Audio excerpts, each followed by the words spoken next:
Semoga saya salah. Karena kalau saya benar, menyedihkan buat rakyat. Saya tidak mau mengomentari panjang tentang kabinet Prabowo. Tapi gini, logika dasarnya, semakin banyak meja, semakin banyak peluang kebocoran.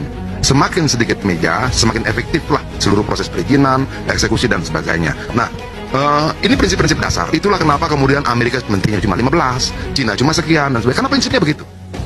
Apakah kemudian kabinet Prabowo ini kabinet balas budi? Saya nggak mau bicara itu. Saya mau bicara yang logis, di mana kita bisa memperdapatkan secara ilmiah. Kenapa negara ini cuma sekian menterinya? Kenapa kita sekian banyak? Nah, saya ingin sampaikan bahwa mereka menganut pemikiran yang sangat sederhana. Semakin banyak meja, semakin banyak waktu terbuang. Semakin banyak meja, semakin banyak potensi kebocoran. Semakin banyak meja, semakin banyak waktu untuk berkoordinasi dan sebagainya. Ini prinsip yang sangat dasar. Oke, apakah kemudian kabinet akan berjalan efektif? Saya berharap efektif. Karena bagaimanapun juga produk kabinet inilah yang akan kemudian diterima oleh rakyat. Tapi saya harus menyangkal logika saya sendiri. Bagaimana mungkin dia efektif ketika jumlahnya sangat banyak? Oke, sadar nggak sih bahwa yang bertambah itu tidak cuma kantor sampai dinas di provinsi dan kabupaten? Sadar nggak sih bahwa kemudian setiap hari akan ada ratusan mobil warawiri dengan sirene? Dan karena bertambah sekian banyak, sadar nggak sih bahwa kemudian untuk mengganti pelang namanya saja kita akan keluarkan miliaran rupiah lagi? Dinas pusat, dinas provinsi, dinas kabupaten, dinas kota. Idealnya kementerian itu akan sampai ke bawah sana. Artinya akan ada banyak sekali tempat dibeli, dibayar oleh negara, akan ada kepala dinas, dan itu pengeluaran baru. Nah, saya berharap tim Prabowo sudah menghitung itu semua. Kenapa? Pada ujungnya yang akan menanggung adalah rakyat dengan pajaknya. Karena 82% APBN kita kalau tidak salah itu dari pajak rakyat. Itu loh. Nah, ujung itulah yang kemudian harus kita jaga.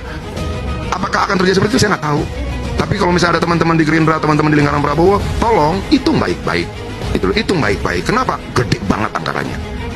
Di Jawa Barat ada 27 kabupaten kota. Apakah seluruh kementerian baru itu harus membangun dinas di tiap kabupaten kota itu? Ada 400 sekian kabupaten kota. Artinya kan ada 400 sekian tempat. Mejanya bagaimana? Itu dihitung dong. Dihitung. Gajinya bagaimana? Itu dihitung. Semoga saya salah. Karena kalau saya benar, menyedihkan buat rakyat. Ada pembicaraan oleh rakyat kita bahwa birokrasi pemerintah kita sering